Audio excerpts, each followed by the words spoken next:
Okay, so I'm glad that you're all here tonight for tonight's meeting of the FSU chapter of the International Association of Emergency Managers. We have a very big speaker here tonight with us. He is Joe Myers. He's a former director of the Florida Division of Emergency Management, as well as the founder and currently executive vice president of Disasters, Strategies, and Ideas Group. To give a little bit more background, he served as the director of the North Carolina Division of Emergency Management for 9 years, and then the director of FDEM for over 8 years. He's been involved in emergency management in city, county, and state government for more than 40 years. As director of FDEM, he was responsible for the state's emergency response plan after Hurricane Andrew, and ensuring coordination among cities, counties, and the state in preparation for natural disasters and in response to them.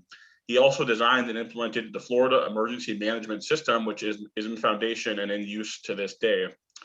He was twice elected president of the National Emergency Management Association and served on Governor Jeb Bush's Florida Terrorism Advisory Board.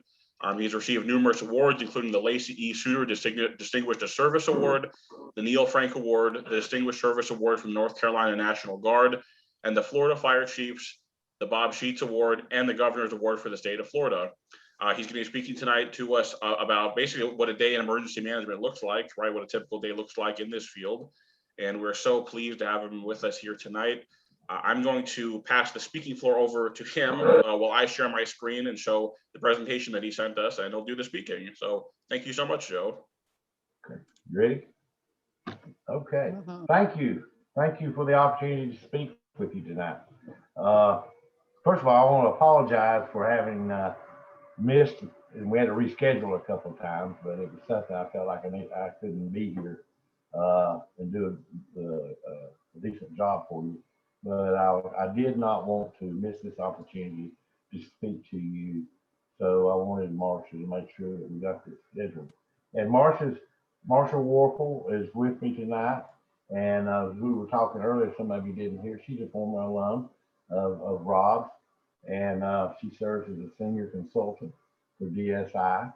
And she's also the intern coordinator for DSI. And we're a subsidiary of Thomas Howell Ferguson. So she's worked in the intern program for both of us. And it's taken off pretty good. I'm just hearing from Rob that people are actually getting jobs. And that's what we want to talk about tonight. Is a day in emergency management. And so today, I'm gonna weave in and out a little bit. And then we'll open up for discussions and questions. But I'm gonna sort of talk about my background. I mean, really how fortunate you guys are to get formal training, and then how that's would weave into where we are today and how we got to where we are today. But I know that you guys have all, or you wouldn't have stayed in it, having really benefited from this course, from your classes, and I know you've enjoyed learning about all the fundamentals of emergency management, because I know Rob teaches fundamentals, and also just being able to understand some of the basic tenets of running of an emergency management program.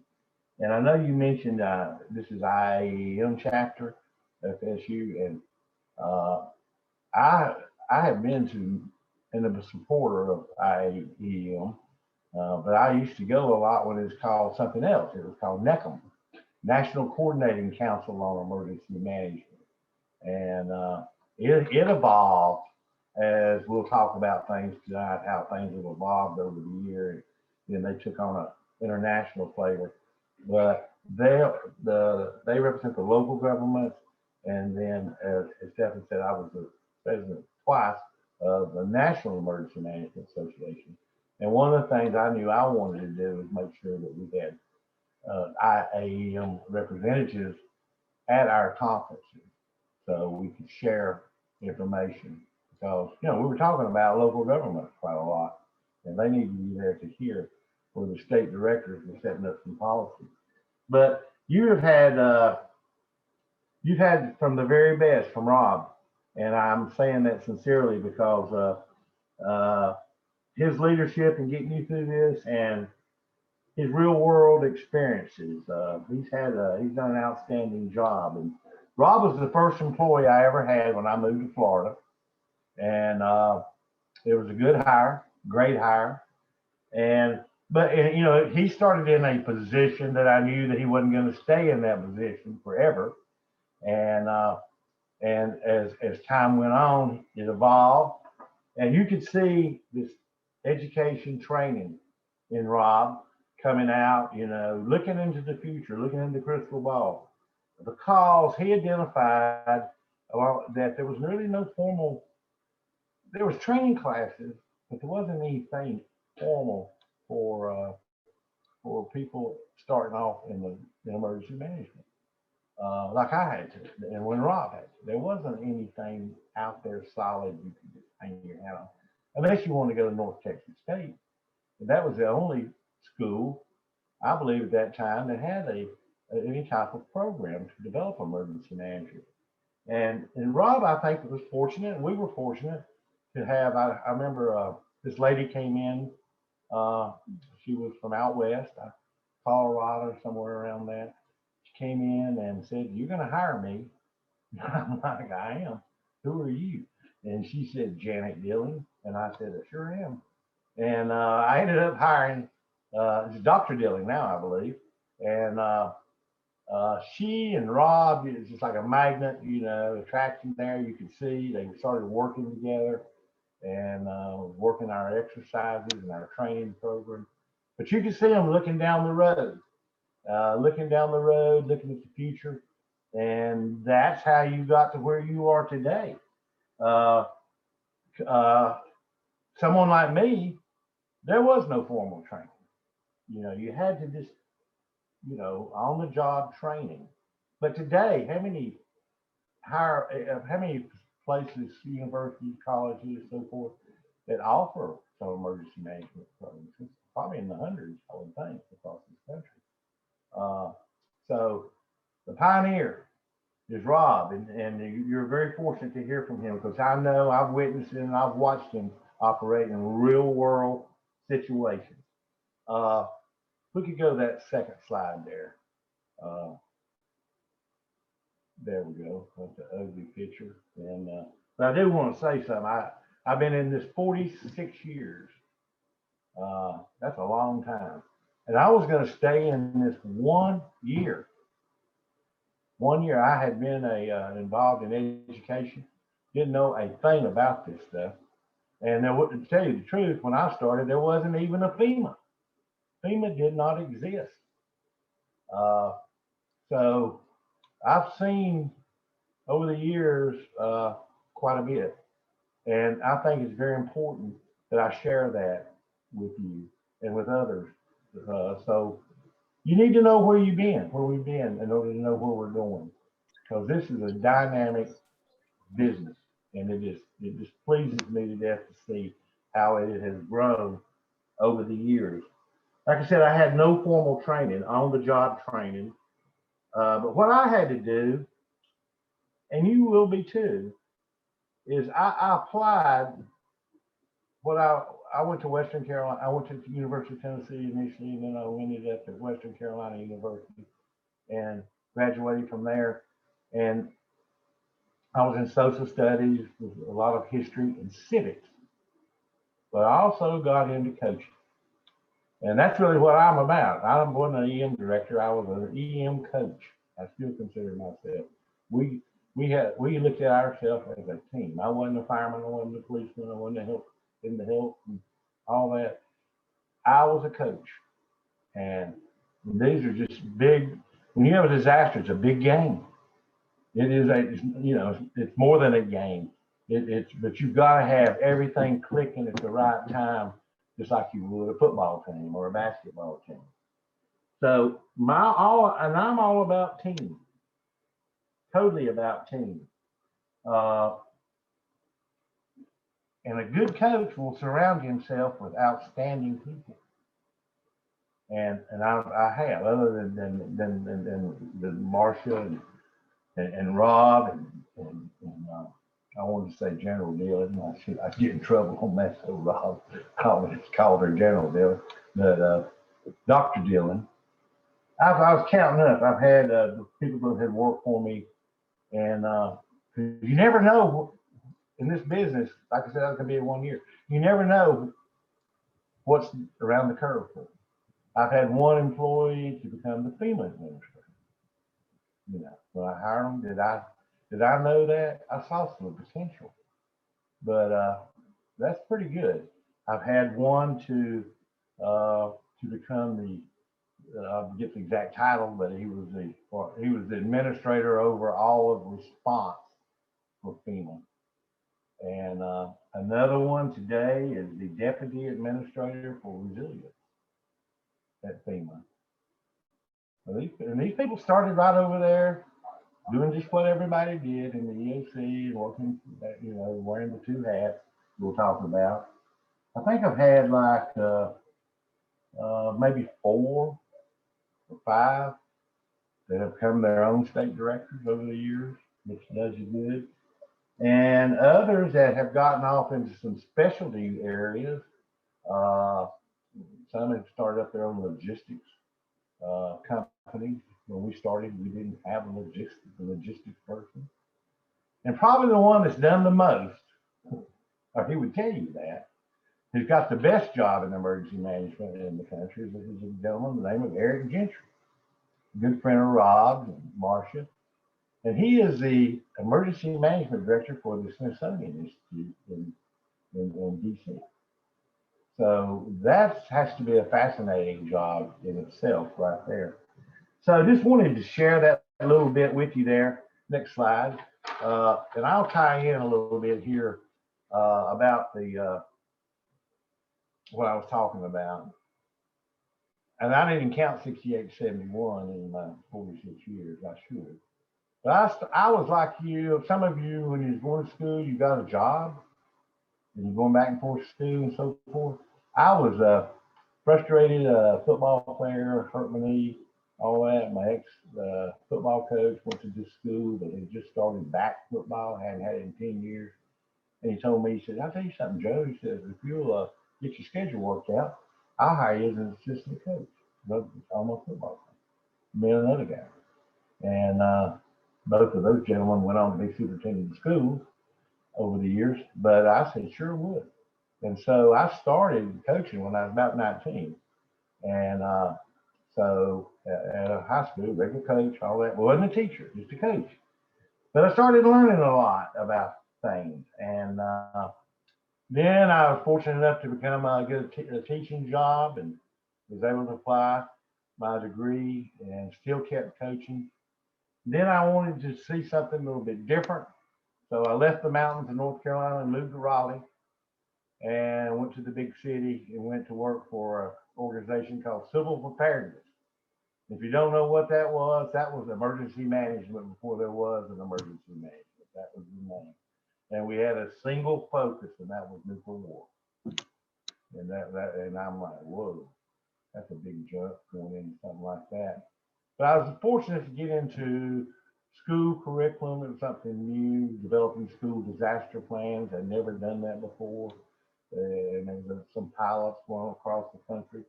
So I took advantage. I thought, well, I'm an old school teacher. That might make it a little bit easier. I'm still just going to stay that 1 year.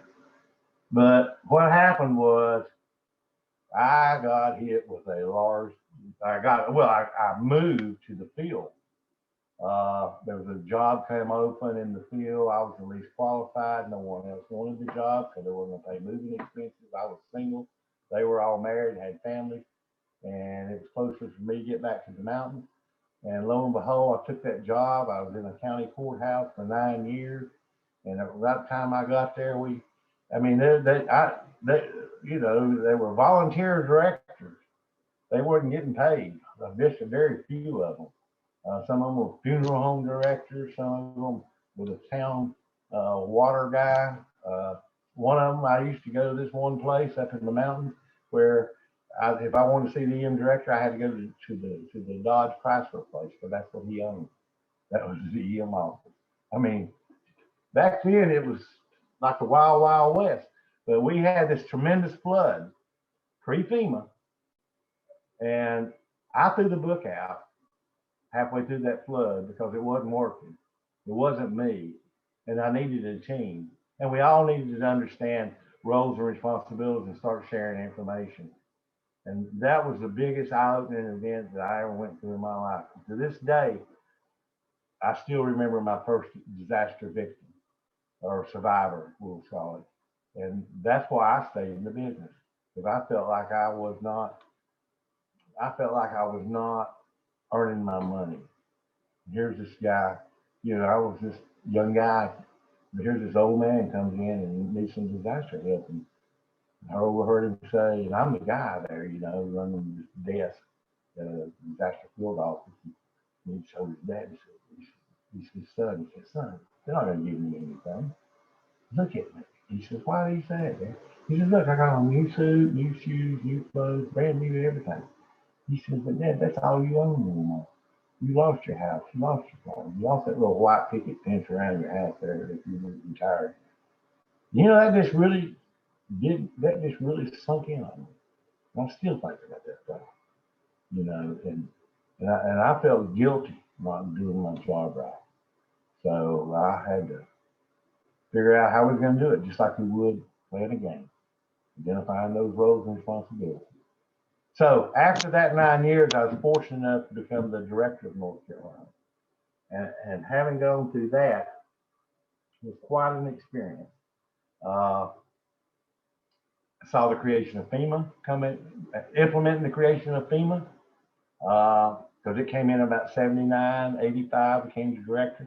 But there was a lot of defining moments. I watched this go from planning just for war to nuclear power plants, 3 Mile Island, Chernobyl, places like that.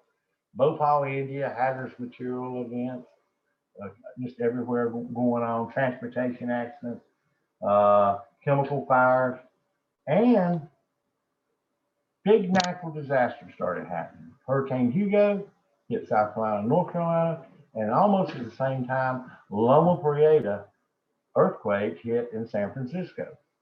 And I don't know if you ever watched you've seen, ever saw the World Series game, old clips of it, when the earthquake hit in 1989, right in the middle of Game 7, or something, So these things were going on, and the country was we were still being funded by the Cold War funds. But yeah, on TV, we also experienced watching the Berlin Wall fall. To hear they're funding us for something that we're really don't need to plan for at the time, when all these other things are going down. So I was fortunate enough, I was blessed to become the Florida Emergency Management Director. I didn't go looking for it. They went out recruiting. Some good study for you is Hurricane Andrew.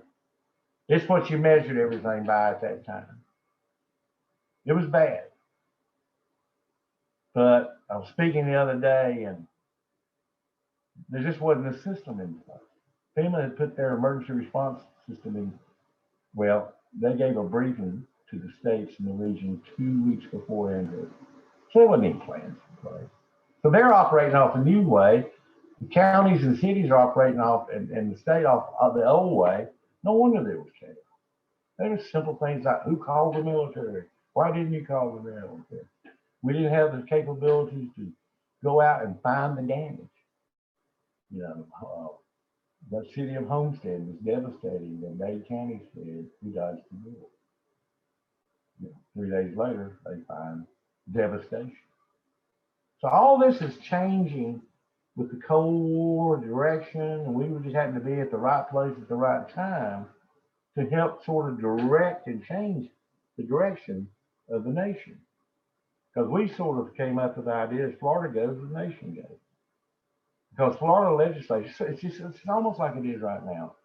They're doing a rewrite right now of 252, which is the law that drives emergency management. Right after Andrew, we did a rewrite of 252, and they're cleaning it up. And they're leaning forward now. They're really recognizing pandemic and the ability to work from home and things like that, having those capabilities in place. So I would recommend you to be current, read up on the new bill that will get signed, I'm sure, next week. That'll clean things up and give it more direction for the future. But we did a lot of good things in emergency management in Florida. Our goal was to be the very best, not only in the United States, but the world. This one guy used to call it WEMA, World Emergency Management. You know, we said FEMA did the Florida Emergency Management. So that FEMA didn't like that at the time, but we were competitive. We had a bunch of really young, talented people, and a blend, though, some old, you know, like me. But we had a good blend, and we worked hard, and everybody knew their roles and responsibilities, and they learned how to share information. If you don't share information in a disaster, you are going to go down the tube extremely fast. If you're that way today, where you don't share information, knowledge is power, get over it. You can't run a disaster that way. You cannot. It just will not work. And history will show that. Then I went on to the private sector to today. And next slide. So the EM profession, where are the jobs? You know, and if you're going to be in the EM, they're one of these three places. Either in the government, whether you're at the state level or county level, and it's there, you're going to be either in preparedness, response, recovery, or mitigation. One of those normally. Private nonprofits are key anymore to the success of emergency management operations. They're part of the team just like a government agency. So they have jobs. I saw the other day where a volunteer Florida was advertising for an EM. No one would have ever thought of that 20 years ago, but I never thought of that. And the private sector. Now, if you're in the private sector, you're going to probably end up maybe working for your company. You may have gotten a contract or something with one of those that I just mentioned, government or private nonprofit organizations. So there is a lot of opportunities that are out there. Let's see the next slide here. And I was telling Rob before we started, my niece, I got to write on her just a little bit. She's a school teacher, coach too, and lived in the mountains, but she was sort of feeling like I felt, and she was looking for something a little different. So I brought her down. She came to Florida, went over to see Rob. Rob gave her some really good direction, and she ended up going back to school at Western Carolina University, got her degree, and she's leaving her coaching and teaching June 4th and going to work with the private sector, but on emergency management planning initiatives, but using technology in her job. It's a technology type, web-based job. Whereas I saw the first PC come into emergency management. So it's come a long way. It's come a long way. I remember we used to use old teletype machines, you know, but so I'm really showing my age there. But now here's the key. If you're going to stay in this business, everybody wears two hats. Everybody wears two hats. You get hired to be, let's say you're going to work for the Florida Division of Emergency. You're going to fall under one of those jobs that I mentioned. Preparedness, which is your planning and training, you know, mitigation, response job. Rob started off in the response side of the house, or the recovery side of the house. You know, Marcia started off in the, well, I actually started more in the human services side of the house, which is part of recovery. But you're going to have an emergency role. Everybody has two hands because you never know when you're going to have that emergency. Everything's not a hurricane. It could be a major train derailment you wouldn't expect it. It could be some type of hazardous material event. It could be an active shooter stuff today. You just don't know. And it could be no notice, or like a hurricane, you're going to get notice. So, but you got to know which one of these hats that you have to wear. Now, let's go to the next slide. Now, what I'm going to do is look at 3 organization charts in DEM and show you how this plays out. We'll look at it first. We'll look at a DEM organization chart for daily, and then something happens. You put on that other hat. You're either going to be on the state emergency response team, working that phase of it, or you're going to be on the recovery side of the house and going to a joint field office forever. You never come home. It's a long, long haul. Or you could be doing all 3. But just know this going into the business. Again, you've got to know, and you will, everybody, just like Rob, I know it gets in your blood, I guess you might say. And why am I doing this? Well, because I'm helping somebody. Because I actually see tangible results that I've helped somebody. I know Rob, when his first job, I know every day he knew on the phone who was thinking about it. And that's very satisfying. Most people are not that fortunate to be able to do that in their work. So, so let's look at the next slide.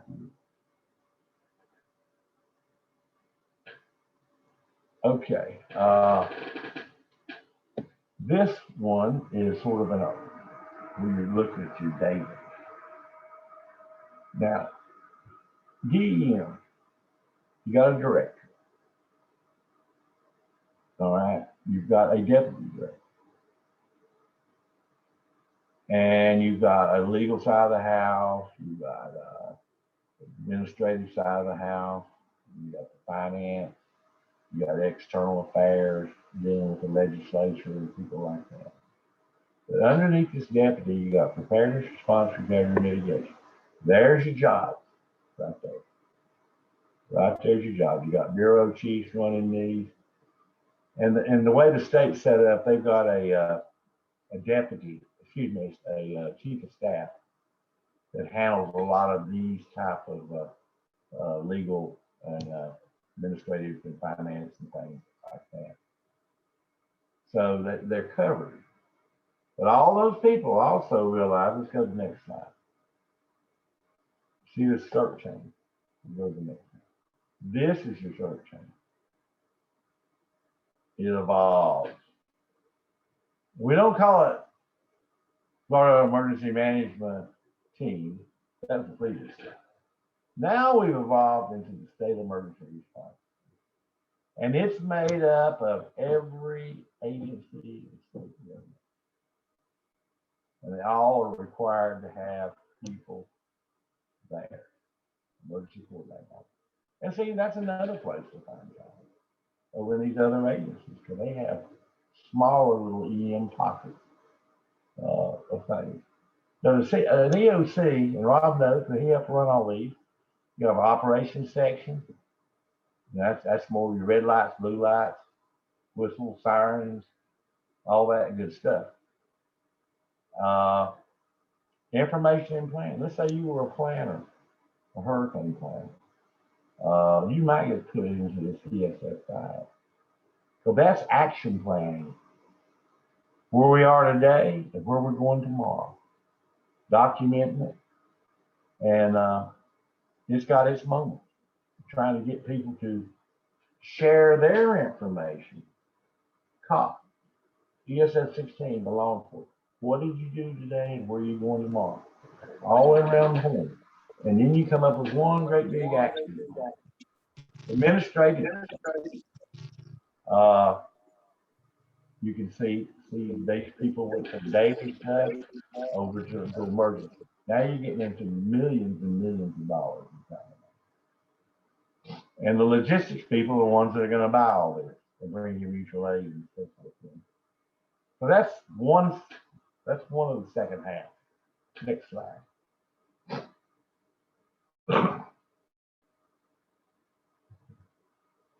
That is,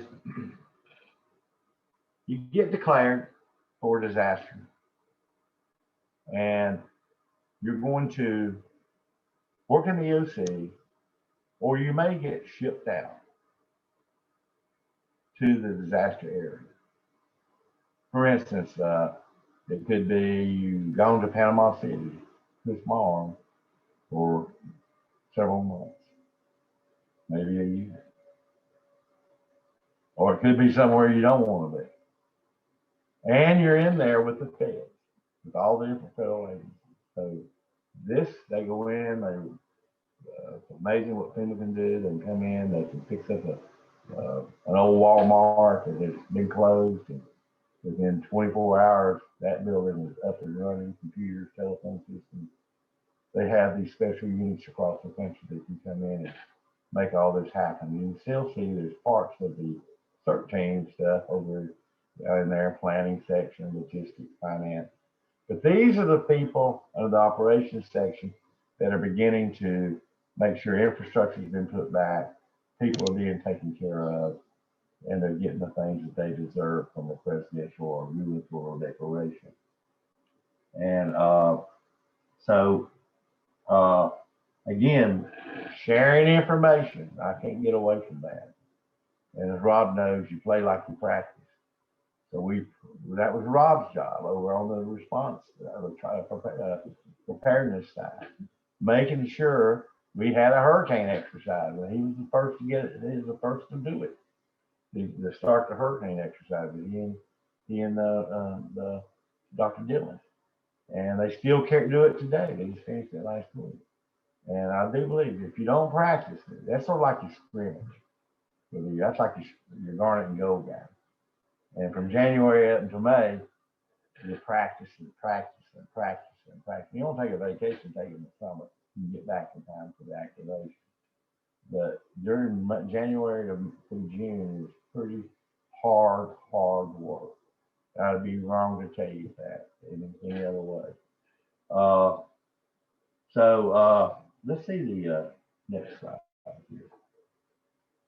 Let's see, the JFO, I mentioned that. But let me say a couple things.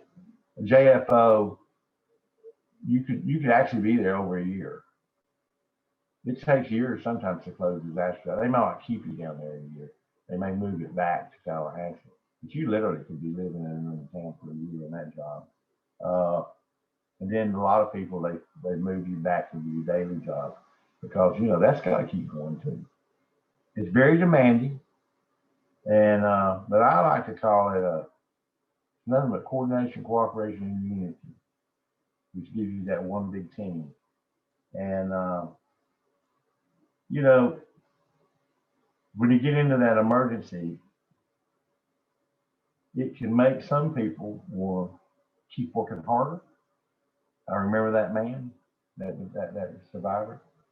Or you might say, whoa, this isn't for me. Yeah, I want to lie. And it could be too much time you have to spend on it, or your family issues pop up. I want one of our Director Fugate, when he was my deputy. Director Fugate, when he was my deputy. I finally figured out what he was telling about. I couldn't get away hired. And they would go in. I said, "What's your career?"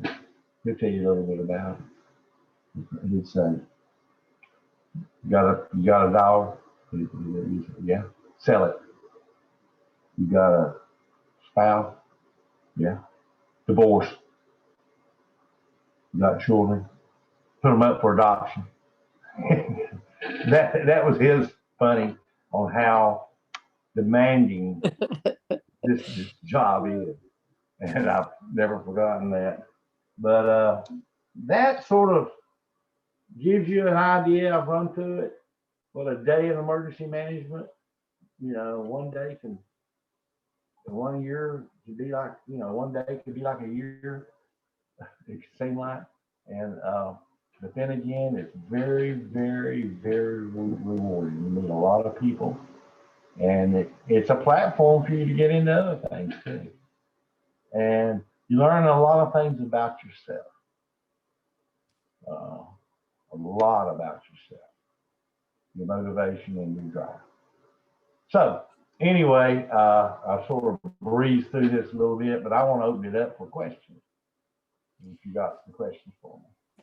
Hey, Joe, and what's the other term that we would use or that FEMA would use is to be FEMA flexible? Yes. Because literally one day we were in one part of the state, and maybe by the end of the day we were at another. Exactly. You just don't know. You could be on one of them FEMA teams too. Yeah, you could go all over the state. A good example is doing damage assessment, or doing some type of mobile unit that goes out and helps the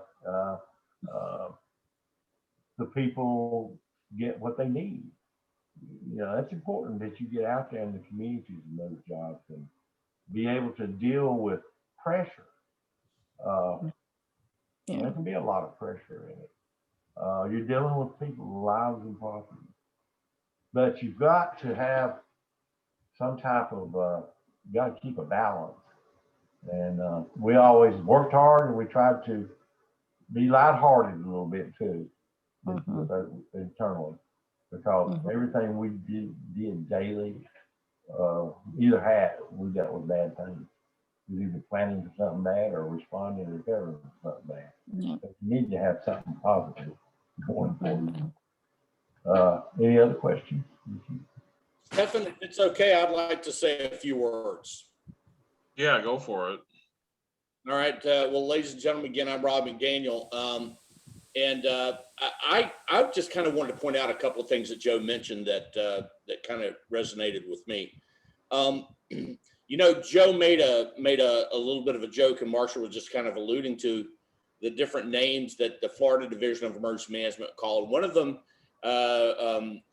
we kind of got labeled as was WEMA, the World Emergency Management Agency. There's absolutely some truth to that. What Joe is being, what Joe hasn't told you is that on more than one occasion, disasters have happened in other nations, and FEMA came to Florida saying, "We can't handle it all. Can you take some of the load?" And Florida stepped up and did that.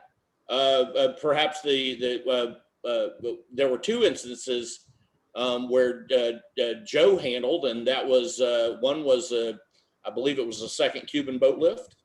That's correct. And FEMA said, "Florida, can you handle this? We can't handle it." The second was I believe the earthquake in Haiti. Yeah. It wasn't. And again, FEMA said, "Florida, can you take up? We can't handle this." And so it's not just Joe is being is shy about telling you the level of influence that his success had at the national level. In fact, I'll dare you to go and look at a FEMA document that FEMA's put out in the last 20 years that basically was written in Florida first. I'll also say this, that those of you who are wondering and listening to this series of speakers, I have a lot to thank Joe about. When I was very, very young, Joe gave me a lot of responsibility, probably more responsibility than he should have. But I didn't mess up. I didn't mess up bad anyway. That's the great thing about emergency management, especially in Florida, is that because government employees in the state of Florida, there's a big turnover all the time. Florida is the breeding ground for government employees all over the rest of the nation. You can get a lot of experience in Florida, and the same is true. And that's certainly where I got all my experiences, because Joe gave me a ton of responsibility and a ton of experience right off the bat. So thanks to him, I'm answering phone calls from the White House. Thanks to him, I'm pick up the phone and Bill Clinton's on the other end of the line. Thanks to him, I participated in an evacuation of 350,000 people. Thanks to him, based on those org charts that he was showing you earlier, I was essentially fifth in line, although I was the lowest level of supervisor employee that you could get in state government.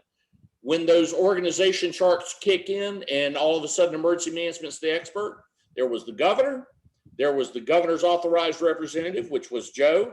There was the CERT leader, which is would at that time would have been Eric Tolbert. And then there was the operations chief running the EOC.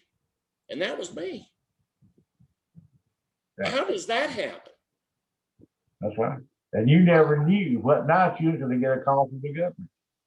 I woke up the governor at least a half dozen times over the years. In the middle of the night, had to. He has to know. Always woke up Joe first, because you never woke up the governor before you woke up Joe. You made sure of that. But I can't. First off, I want to thank Joe, because I would never have been in this business if he hadn't been the mentor and trusted me with, as I said, responsibilities that I could never have fathomed at that point. And to emphasize to all the rest of you that if you can take lessons from a guy like Joe Myers, right, and listen to what he's telling you, you're going to have an edge up on everybody else out there, and you're going to get into a business where you're going to get more responsibility than you ever would get anywhere else. And Joe, I still remember my first in the field victim or survivor to this day. Those lessons don't go away. It don't. So I just wanted to say thanks, Joe. Well, you earned every bit of it, and Rob, we also, one of the things that we wanted to share with people. Not only back then we didn't have the technology, we made a lot of tapes, but every step of a disaster, we made tapes and sent them to every state. They didn't ask for them; we just sent them. And we're the best in the world, and here's how we do it. But we knew they weren't there yet, because we were fortunate. Florida got this trust fund put in place. Till this day, it's the only one, and it generates about $20 million and annually. And it was that money that gave us the what we needed to keep our momentum going, and we were able to do lots of things others couldn't. One time, Fema was running out of money, Rob. I had never told you this, and maybe from the response side, they were taking it all and putting in mitigation. I said, well, heck, we'll loan y'all some response money. They didn't want to take it. That would have been not good. But we had a lot of people from the world to come and see our new EOC. By the way, I think they may be getting a new EOC. They've already, but the one out there now, it was the model. It was the first real modern EOC. And we've had people from Russia and China and Japan, all in South America areas, and just all over. I don't know how many different countries would come. And Rob would be responsible to help set all that up, and we'd all speak and give them a tour of the EOC and tell them how our operations work. And, over the years, I think across this country, the whole world, people do respond to disasters a little bit better. And maybe we had a little bit of influence on that. But Joe, you're absolutely right. I'll share with you that I was one of the ones, and that group is still around today, Favica, that they were a big partner with ours at the Division of Emergency Management. And I remember going to Honduras after Hurricane Mitch, talking to them about volunteer resources and what we did with volunteers and donations, management, and to try to help them out on their endeavors after Hurricane Mitch, trying to piece pieces together. So I vividly remember that experience. That's one. And to play off of what you mentioned, Rob, I remember being in the FEMA, your conference room, Joe, right there on the first floor, when FEMA would come and visit us during mitigation time, when we were trying to just get mitigation off the ground, and FEMA would come and visit, and Joe would just tell them what he had in mind to do with mitigation, and they would write it down. And I'll never forget it from those meetings. Project Impact, Yeah. mitigation project impact, which was huge, all nationwide, started from those meetings, initial meetings in Joe's conference room. Yeah. So yeah, I Yeah. remember those. Yeah, but what's today out there? If you're going to the county or one of these other jobs, and they would say, well, we got to update the local mitigation strategy. Just remember, that started in Florida. We took that to FEMA and said, this is what you can do. Yeah. And they took it, and it's a requirement for every local government in the United States. So, And we developed such a great relationship with FEMA over the years, even though, we had our issues and saw things differently sometimes, but for the most part, that we still, Rob, wouldn't you agree? We still have relationships there, and we still have so many students from FSU and even from the Division of Emergency Management head on over to FEMA and just do some wonderful things. So it's so great to see that, and I'm very proud of it. And what Marcia said, with Fabrica and all, we had a big tent. If you want to share information and understand where you fit roles and something, we'll bring you in. But only as a team. So we were finding new resources all the time. Florida was great. It was good people and tremendous resources. My job is just to try to coach and pull them together. And any other questions? Well, just one question, sir. okay. My name is Kyle Stevenson. It's a pleasure, and I wanted just to thank you for coming out to talk to us today. And I have a question regarding your experience. I was curious as to what your most intensive experience was with emergency management, and what lesson did you learn that we could apply to modern day? Wow. I was thinking about that today driving, and there was 2 or 3 events that were very intense. One of them was probably before y'all were born. 1995, I think it was. Hurricane Opal. I had been, Mr. Talbert, who Robert alluded to, we had been to a NEMA call in Albuquerque. But we knew there was a storm hanging out there. But we were trying to time it in order to get back. We knew it in hand.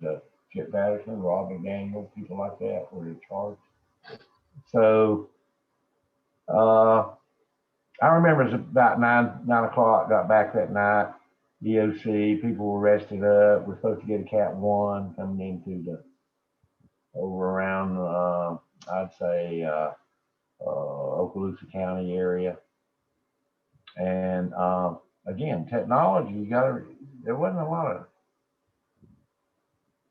the coverage, and there wasn't the emergency alert systems and stuff were not all in place like they are today. And I remember telling the guys, well, why don't we just sort of send most people home? And I was going to put my other hat back on and look at what I missed in my mail and stuff like that. About that time, Rob might have still been there. I got a phone call from the deputy director of the Hurricane Center. And it was 11 o'clock Eastern time. And it was Jerry Gerald, and he said, and he's a pretty calm guy. He wasn't calm. He was like in a panic. It's very uncharacteristic. And he says, you've got this thing, it's blown up. it's blown up. I said, what do you mean, Jerry? And he said, this thing is going to be a 5. It's going to be a 5 about 6 or 7 o'clock in the morning. I'm like, oh my God. So the best I could do, POs had gone home. Like I said, we didn't have the technology that we have today to reach out to people and just touch them instantly. So I got on the phone and I called the AP and I said, this is not a little story. I need your help. And I needed them to get it out over the wire service in the panhandle because they were still under central. Get it on the news. Whoa, we need to start taking action now. And the scary part of it was, I remember walking around with Governor Childs that morning. There were reports of people fleeing from their cars. Yep. And to show you the strength of the law, the night before, on one of the storms earlier, well, that was a different storm, but it was definitely a frightening moment. The other one was probably the forest fires in 1998. There was several moments there. The state was lit. If you want to do some background checks, check out the fires in 98 in Florida. I mean, literally, all but 2 counties were declared fire disaster. And we were losing thousands, hundreds of thousands of acres of homes. And all these started around the Daytona area, Port St. Lucie, I think, is where it was. But they just kept on going. I mean, we burned every day. And when it really, I'll never forget one night, it really started, there were certain times of the day it would start heating up. And it was really bad in the Daytona area and some of the other cities there on the coast. And I had FEMA people literally that lived there in that area. And I had people, and they were calling me from the roof of their homes, watering it down. I didn't know whether they were going to make it or not. They were going to get out. But another thing during that same, maybe the next day or two, was I'm in my conference room. I've got the governor, I've got the lieutenant governor, I've got one of the United States senators, the other United States senator on the phone. I've got the FEMA administrator and a few other people. They're going to go touring the fire area because it's important that people from Washington see it. Because you almost have to produce your own disaster. Because again, technology wasn't there. Right? People in DC didn't know we were burning. Well, Craig Fugate's not one to get shook up, show emotion. And there was this old fireman that was in charge of the federal forces, Rex. That's all I remember is Rex, but he was from Kentucky. He'd been a firefighter forever. Craig started off as a firefighter. So they walked into that room and their eyes were really salty. And these 2 fire heads, I guess you call it, were going to merge and come together, become one super fire, and it was headed to Flagon County. And we had maybe an hour or 2 most to evacuate the entire county. We lost a few people from special needs that just couldn't be transported, but we had to move them.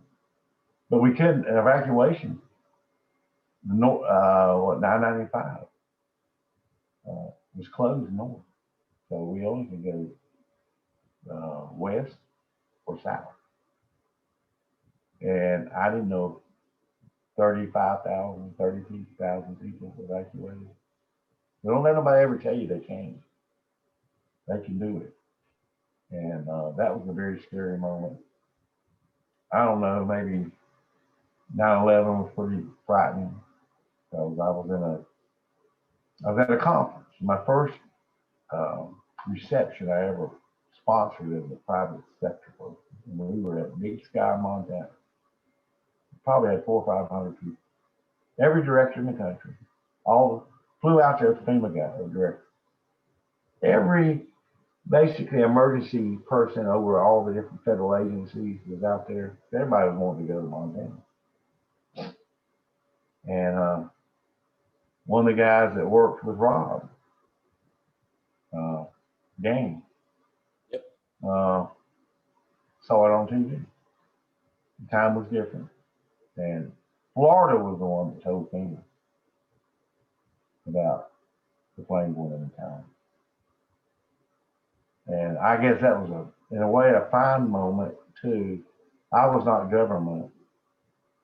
Two guys I relied on in my career to make it successful, Eric Talbert, who came with me from North Carolina, and Craig Fugate, who took his place when Craig went back to be Director of North Carolina.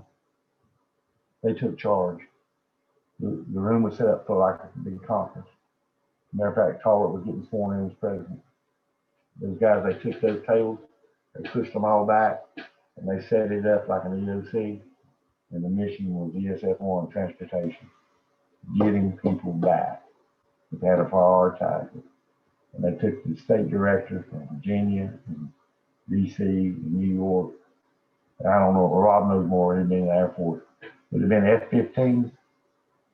They put those directors each in an F-15, and they flew back to their respective cities, states. They were top priority. I was last priority because I was civilian. I wasn't in the government side. And the FEMA director at the time was he was a large man. He didn't fit in the F-15. But he got back in some other type of, probably a C-130 or something. But that was a scary moment because they sealed that mountain off, FBI did. And they moved us all into one big building. You didn't, I mean, really and truly, you had every leader from every state and major federal agencies that made the federal response plan and the state emergency response plan work all out there in one big huddle. So that was sort of scary. That we're fortunate enough to get everybody out of it. And there's been some other ones. Well, my very first disaster, that flood back before there was a FEMA. No one believed me that it flooded. There wasn't any technology.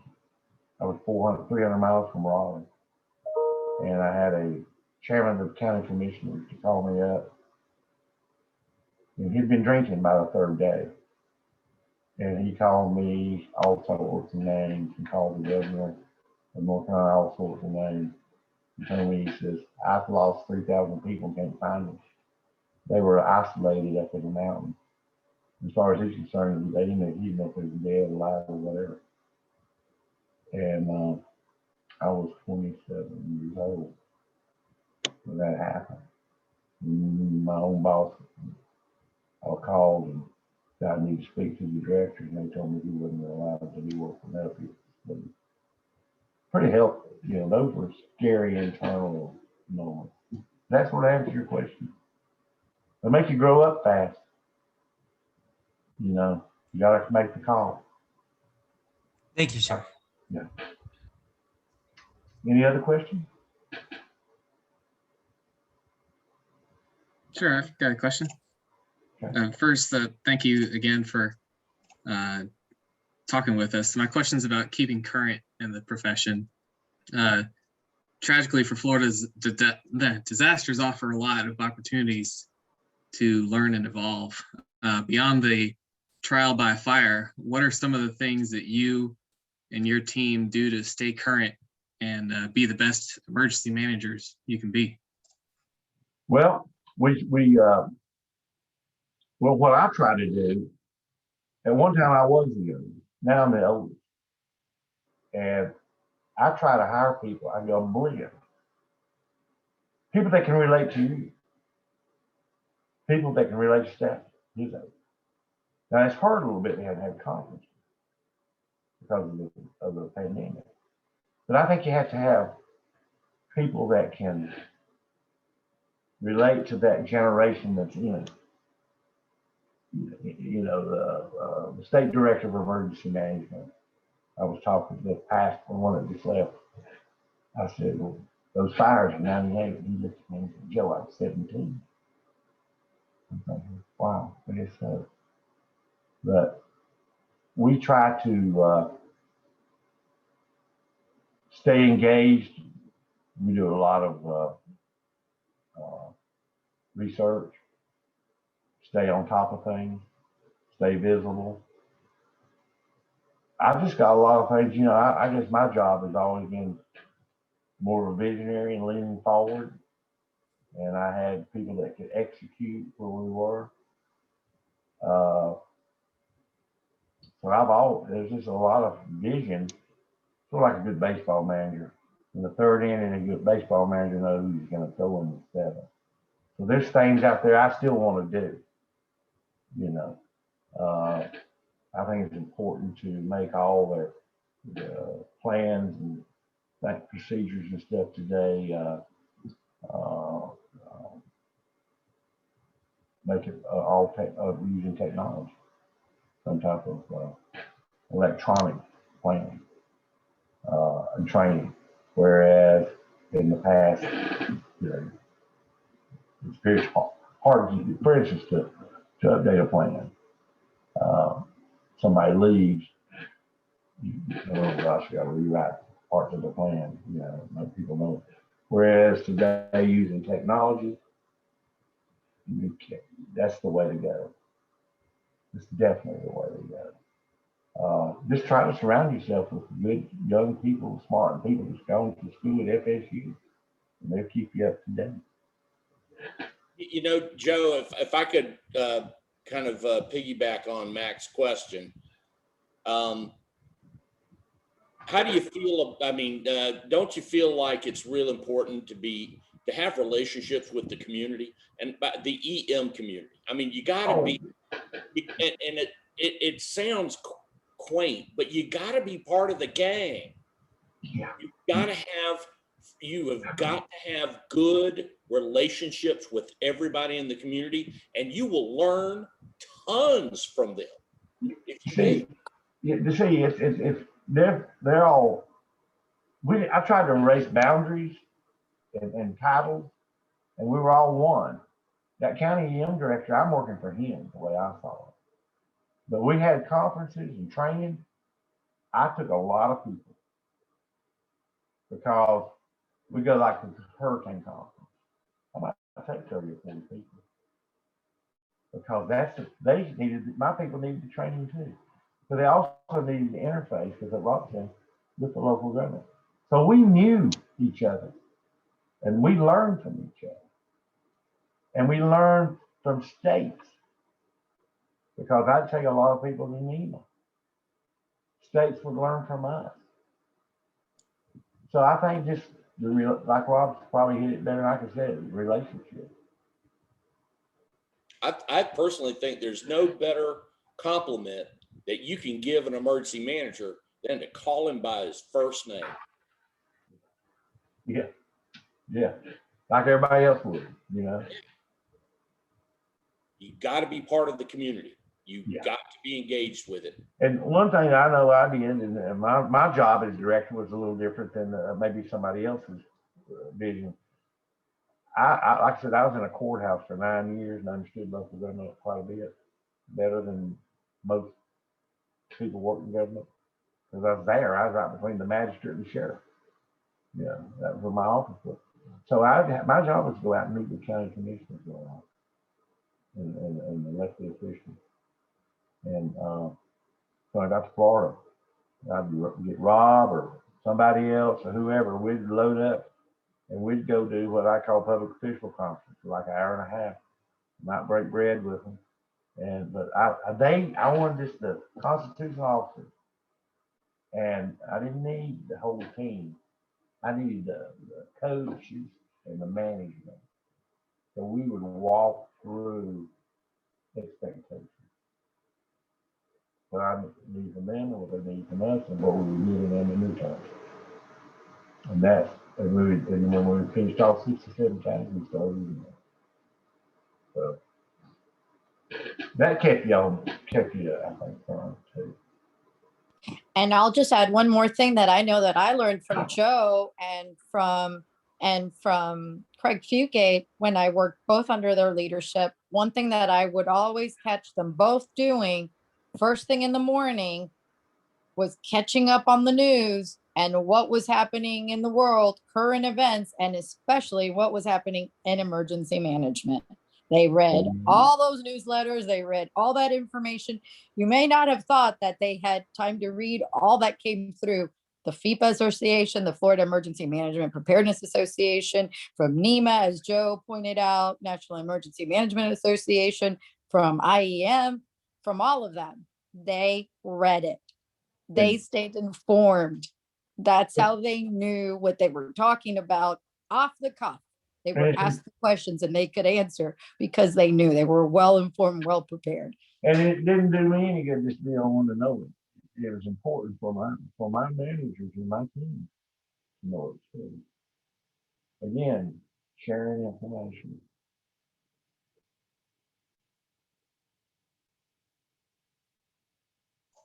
Well, I have a few questions, but I don't want to go before any of our members or attendees who are really curious. So if anyone else has anything, feel free to unmute yourself. The floor is totally open, guys.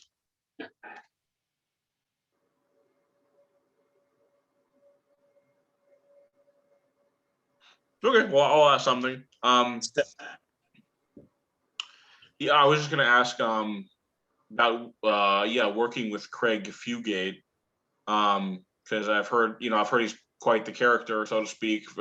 Interesting work philosophies, so to speak. Tell us a bit more about that, if you're willing. I mean, what was he? What was he like? Did he defer to your leadership, pretty smoothly all the time? You said he kind of led the charge, but he kind of like a real, power player in his own right, even under you? Like, what was that like? Oh, no, see, you surround yourself with people that know more than you know. They don't necessarily know you know more than you know, but when Craig was, when he was local director, his office was a closet in the sheriff's office, literally a closet. He didn't care. And when Talbot left, I needed to replace him, and someone had been with me for years. And I interviewed Craig for like 4 or 5 hours on a Saturday. And I asked him finally his weakness, and he said, "Suffer no fools." And but I didn't tell him whether he got the job or not. He drove off in the sunset. But I hired him the next week. Tremendous. More of an afternoon person than a morning person, and very hardworking, and brought a lot of vision. Pandemics, we were talking about that during his interview. So, okay. Any more questions?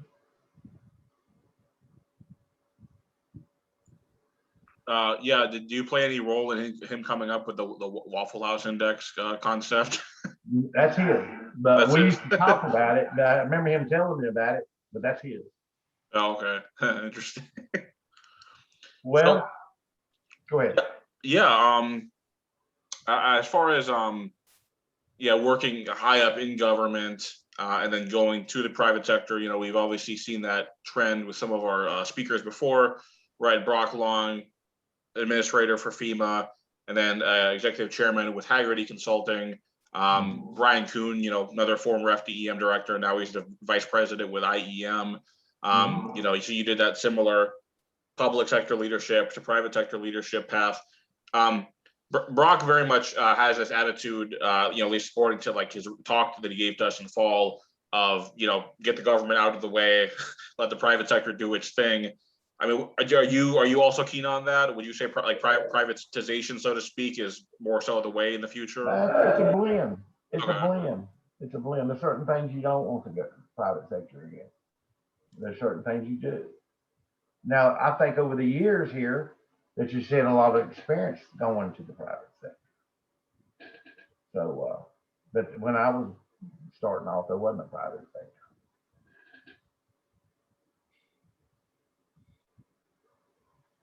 Yeah, you Well, know, I'll take a lot of your time here, and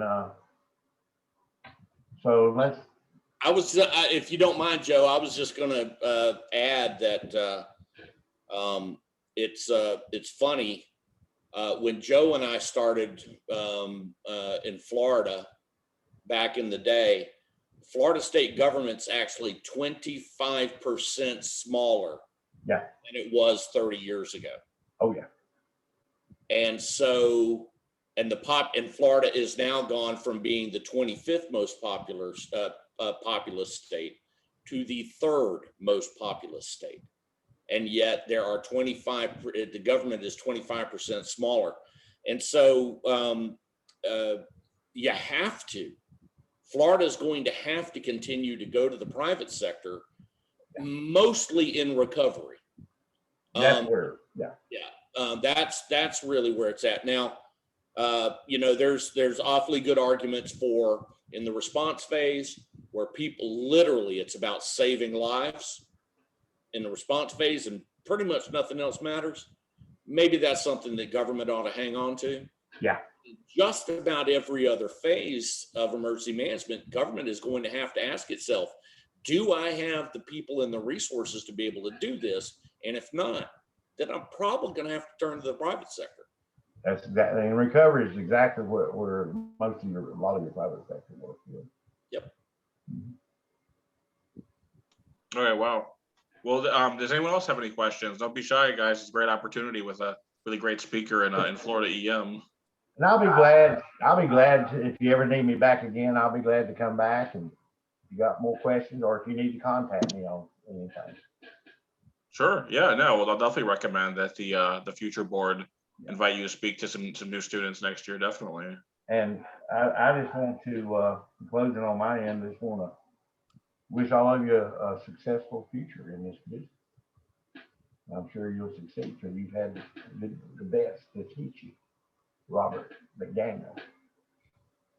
I don't know about that, but all of you will at some point in your careers later on down the road say, you know what, I actually met Joe Myers. And believe me, that means something. Well, I appreciate everything, and you all give me the opportunity to speak tonight. So Yeah. Thank you so much for speaking to us, and it was really great. Thank you. A lot of insight, and I give you a round of applause. well, thank you. Yeah, you're welcome. Cool. All right. Thanks, Well, Joe. oh yeah, go for it, Rob. Yeah. Thank you, everyone. Thank you. All right. Much appreciated. Thank you all. Good meeting you, Stephen. Thanks, Rob. All right, Marcia. Thanks, ladies and gentlemen. Stephen, thank you as always. Appreciate it for the invite from FIU. Yeah. You're welcome. Yeah, definitely.